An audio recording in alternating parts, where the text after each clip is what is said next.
guys, welcome to Better Bachelor. My name is Joker with a face for radio and a voice for print. Main story today, I'm going to be talking about 6,000 swipes for one date. It's more about the women chasing only after the top 5%ers now, and it's how social media and the dating apps are training them to think this way, which, believe it or not, is actually a win for men. I'll get into that in just a second, but I haven't announced this yet on my YouTube channel. I talked about it over on Locals now for the past few days, but I've received an email, and we have officially won Jeremy's race for the car. So for all of you that have ordered kits or joined Daily Wire to push us across the finish line, we took first place. I just finished signing the legal paperwork, and I'm sending it back to them, and then I will be getting a check, and then I will be paying a lot of taxes on that check. And then based on the leftover amount of money, we're going to put that towards a men's retreat. All the information, if you want to keep up to date on that, if you want to participate in perhaps the land selection, because again, like this is going to be a community effort here. If you'd like to put your thoughts in on the land choice and other things like that, that's going to happen over on betterbachelor.locals.com. That's where all the updates will be. And this, I didn't throw this in, but this, I didn't throw a graphic in, I should say. But this Saturday, we're going to be doing a movie night. It's going to be Boondock Saints, and we're going to also be doing The Naked Gun. So if you'd like to join us for a movie night, that'll be over there. I imbibe and drink, and we're going to be celebrating the win. So join me over there if you would. So 6,000 swipes for one date. I saw this graphic online. And I know I talk about the dating thing, but, you know, we always frame it as guys don't have a chance. And you know, I always get pushback from the red pill dating community saying, oh, well, you just have to do X, Y, Z. And I tell you guys, like, look, if you get in good shape, if you dress nicely, if you have a weak chin and maybe growing a beard and get contacts instead of glasses, you can advance in this. But what they're finding more and more is the percentage of women when it comes to dating apps are selecting fewer and fewer guys. And what that's doing is that's leading over or bleeding over into the real world where women are taking where they feel that they're high quality and they're rare and they're exceptional and they're wonderful, and it's bleeding over into the real world where now even in the real world when they're off the dating apps, their selectivity is kind of thrown off. And that's why on the thumbnail there, you notice, I show a woman getting eaten by the shark while taking her selfies because they're messing up their own mental acuity. And that's why the other story I'm going to talk about today is Gen Z's state of health. 42% have a diagnosed mental health condition. That means they've seen a doctor for it. Now, how many haven't seen a doctor and probably have an issue? And why is this a win for men? And I'll get into this in the other video today. Why is this a win for men? Because what it's telling men is that as long as things are this unreasonable, as long as things are this crazy, maybe it's finally time you just admit to yourself, I better find other things to do with my life. I better get into hobbies and make friends, but I don't have to worry about buying that expensive watch or car or clothes to try to impress women. I can just go about my life and do what's best for me and maybe stay away from this. And the interesting thing is if you do that, I think as you age and things get better for you, you will actually become a better choice for women. And maybe if you do become successful enough and you do well enough for yourself and keep yourself in shape, someday you may be that top 5%er. The odds are pretty low, let's be honest with it, but at least at this point you can say, you know something, okay, I've seen the data, I got it. I'm going to do other things with my life, especially when women off the dating apps are now thinking the same way as they are on the dating apps. So I saw this graphic, and it says the experiences of men and women on Tinder. Women match with 36% of those they like, while men match with less than 2%. But here's the thing. The 36% that women are liking are only the top 5%. So women like the top 5%, and they're getting 36% of those, which means they're getting 1.8% of men that they're choosing, and those men choose them back. And why are those 1.8% of men choosing them back? Because it's a hookup app. And these guys can cycle through women and toss them away. And what's happening again, and like I said, I'll do this in another video for YouTube. I do it all as one video here on Locals, is that Gen Z's state of health is like gone down off a cliff. So these stats come from swipestats.io. And I did want to post this because this is part of the problem. This girl says, I guess he's talking about her boyfriend because it looks like, or maybe it's a guy that just hooked up with her and whatever. And she's not bad looking. She has a little bit of a pouty face on. But she said he just literally nutted in me and then started on a Gundam kit. But who's she talking to about her problem? Who's she saying that this upsets her? Is it him? Nope, he's down here putting his kit together. She's telling society. She's telling social media. She's telling the world a pretty embarrassing personal problem. Why? Virtue signaling and to get attention. And so what this does is this over time is kind of training women. I think it trains some men too, but men don't get nearly the attention women do on social media. As a matter of fact, the only men that do are the ones that now say that they're women. So what these women are doing is when bad things happen to them, they don't talk it out with a partner. They don't work on it. They tell the world, and then they get their all their social validation and, oh, girl, it's not your, and what it's doing is it's driving women crazy because it's not actually fixing their problem. It may give them a good feeling that everybody's like, oh, I feel so bad for you. But you know what? All she has to do is have a conversation with this guy and say, hey, you know what? If it's like a boyfriend or something. And I'm like, well, the guy has his priorities in order and she's not complaining to him. She's just telling the world. So he may not even know. So I went to this swipestats.io and I kind of read down through here. And there's always a question of, is this data actually sound? And one of the articles on here that has been linked to them is this girl. And her name is Alyssa Beatriz Fernandez. And she says, I analyzed hundreds of users' Tinder data, including messages, so you don't have to. And she explains how she got the data in a JSON file and let me just scroll down, and how she used scripting and how she broke it down. I think she mentioned she used something like Python or something else. And she took the JSON and broke it down and then made, and I won't go through all of it, but she went down into data-friendly CSVs, comma-separated values. And again, she broke it down and broke it down and broke it down. And she could get down into conversations and everything else. So the point is, this just isn't like silly data. This is actually, and I read through that. It's about a 15-minute read. That's why I'm not going to read it. But it breaks it down pretty well, and that they do store a lot of this stuff, and it's enough to determine if somebody hooked up or dated or, had a fling or are dating now or whatever. And this is an article published from the Bold Atlantic by a Braden Gerard. And he says, why do women have the upper hand on Tinder, explaining the two worlds of dating apps? And what's really happening is that there are more guys, less women. And because women have so many choices, they can be picky.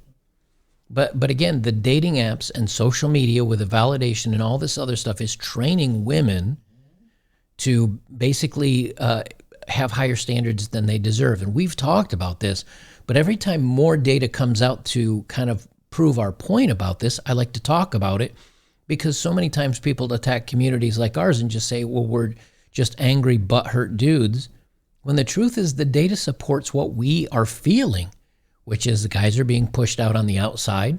Only the top, percentage of men really have a ton of chances at dating. They say over the last decade, let me zip this up so you can see it a little better. Over the last decade, Tinder has refined the online dating industry. The app has proven especially popular among young women, with 3/4 of those ages 18 to 24 reporting using the app at one point. So that's 75% of women that are using this app and kind of getting trained to only look for the top percentage of men. Bumble is a distant second with 31% of people using it. And I won't go down through all the specifics of what they say about Tinder. We talk about that stuff. But he said he partnered up with Christian Bowe, and I hope I'm pronouncing that right. I don't know how the O with the line through it is pronounced. I believe it's Norwegian or Scandinavian, who created the site Swipe Stats, which allows visualization of information. He says, while most women can easily find matches with men they're interested in, the app presents a much more challenging environment for men. The difference is most evident in swiping patterns. While women swipe more than men overall, they're far more selective when doing so. Women swipe yes to just 1 in 20 people. That is a 5%er. The majority of men swipe yes more often than no, but not much. So what we see here is men get goofed on all the time for just swiping yes on everybody. And then, if there's a match, they actually read the bio.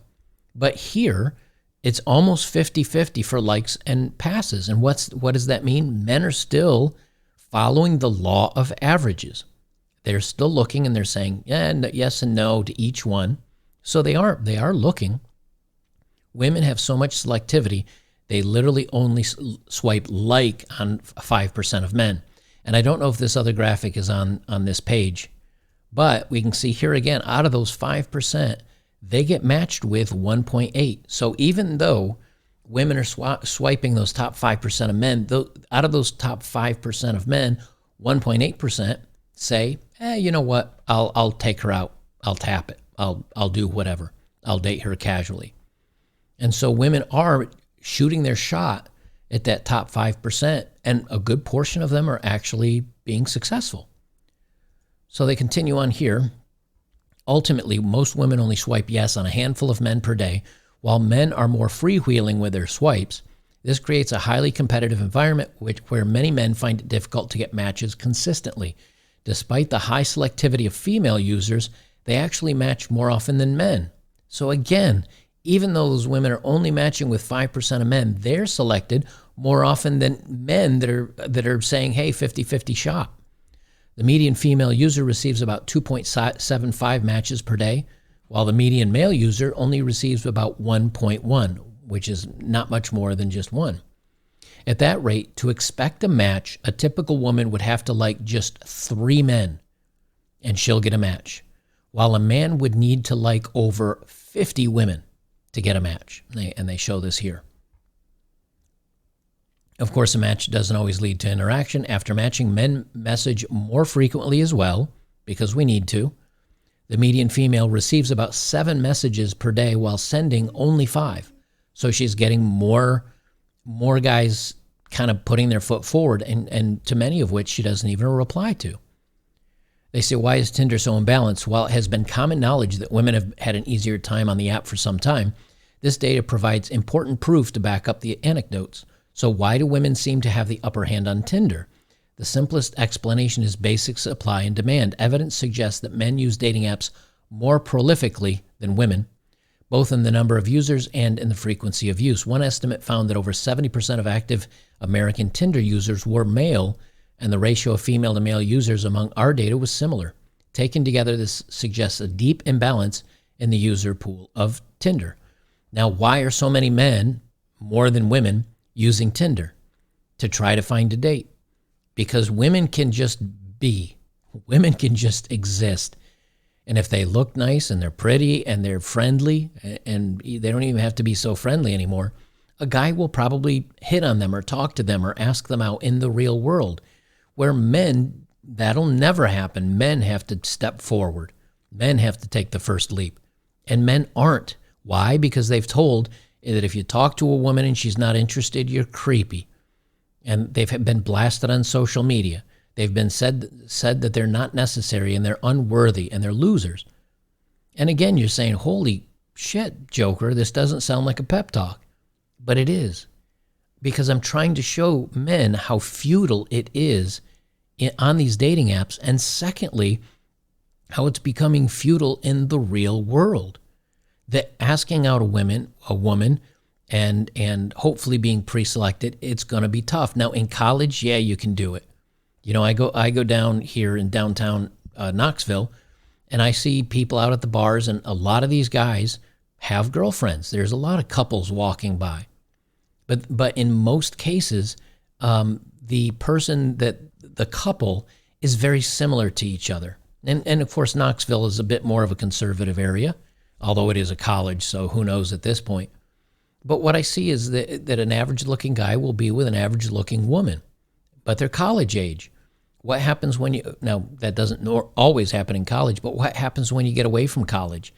That's when women are away from the social activities of college and classes and everything going on, and now they get into the dating world on these apps because they say the average user is like 30 or 23 or 24 years old. Surprise, surprise, that's right after college. So they get out of college, they feel like, I'm kind of alone, I don't have my friends, I'm not dating as much anymore, let me see what's going on. And they jump on these dating apps and they find they have all these choices available to them. They say the result is a large number of men fighting over a comparably small number of women, or a small pool of women, which allows women to choose potential matches very carefully. Meanwhile, men with profiles that are less attractive are left high and dry. The data also reveals large inequalities for both genders. Men and women in the top 10%, meaning the 10% of users who receive the most matches, typically see a minimum of 5 matches per day, and a select few can see dozens per day. Some users went on to accumulate thousands or even tens of thousands of matches over time. The inverse of this is while some people see a large number of matches, others see very few. Men in the bottom 10% see just 1 match per week at most. Success varies greatly among women as well. However, even those in the 10th percentile, meaning those who receive matches less frequently than 90% of women, can usually match about once per day. So guys in the bottom 10% percentile are getting 1 match per week at most. But even the bottom 10th percentile of women are usually getting 1 per day, which is 7 per week, which is 7 times more than men. So even the bottom kind of rung of women getting messages are still getting 7 per day. So when you're a guy and you have maybe 1 to choose from every week that you actually match with, that's all you're going to get. Whereas a woman, you can say no every day of the week, and at the end of the week, you'll have had 7 choices. And you can see here, even in the 90th percentile, women are still getting 1 to 2 more averages or messages per day than men. But if you look at the average, women on average are getting 3, men on average are getting 1. This line right here is 1. So even the bottom percentage of women are getting about the same as the average guy. That's not good. They say, however, a match is a far cry from a real date. Research has previously found that it requires 57 matches for 1 meetup, and more than 5 times that for either a relationship or sexual encounter to occur. Accordingly, it would take a typical man almost 6,000 swipes over nearly 2 months to score a single date. So that means you're going to have to swipe 6,000 times just to get on a date. And that's not even saying if it's successful or you get a hookup or you get a girlfriend or anything like that. So can you imagine swiping for 2 months just to get 1 date? They say despite this, many men and women still find success. According to one survey, more than 20% of millennials surveyed reported meeting someone off Tinder. Men were more likely to use the app as well. They already said that. Excluding those who have never used Tinder, nearly 30% of people have met someone from Tinder. So, again, they say here, how often do millennials meet up from Tinder? But again, this is millennials. These are these young 20-somethings up to maybe 30. And they say, have you ever met up with someone off Tinder? Well, one meetup, if you're a determined guy and you swipe for a couple of months and go through 6,000 matches, yeah, I guess you'd get a date, wouldn't you? But they say only 20% of men and roughly 20% of women have actually met with somebody off Tinder. Why? It's because the men don't have many opportunities and the women can be very selective. They say still the evidence is clear that men and women face much different realities on the app. While most women can get matches easily, Even when they are highly selective, the majority of men must temper their expectations. In other words, date down. The data also tells us that some men will likely struggle to get a date on Tinder even after thousands of swipes and many months trying. And where's this leading for everybody? You know, I can say all the time that you're wasting your time. And some guys have success. I mean, there's no doubts about that. But those men that are having success are either hooking up, they're not looking for a relationship, they're dating down, or they're just really persistent. How much time are you going to put into this? You know, how much time do you waste on this stuff? And where is the benefit for men? Where the benefit is that the days of chasing after a job that pays exceptionally well, even if you hate it, the days of saving your money for a 3-month salary for an engagement ring, the days of having to buy and keep a car super clean and maybe wear a nice watch and dress up and do all these things. And I don't throw going to the gym into there, because you should be doing that for yourself, just for your health's sake. You still should be going to the gym. But it puts less pressure. You can go work out to be healthy, not, have a six-pack and show muscles. And I'm not telling you guys to tap out, that if you want to do this, you can still do it. But these girls come out of college where they have a lot of attention. They've dated a lot. They maybe have a lot of action. They get into the real world. That action's gone away.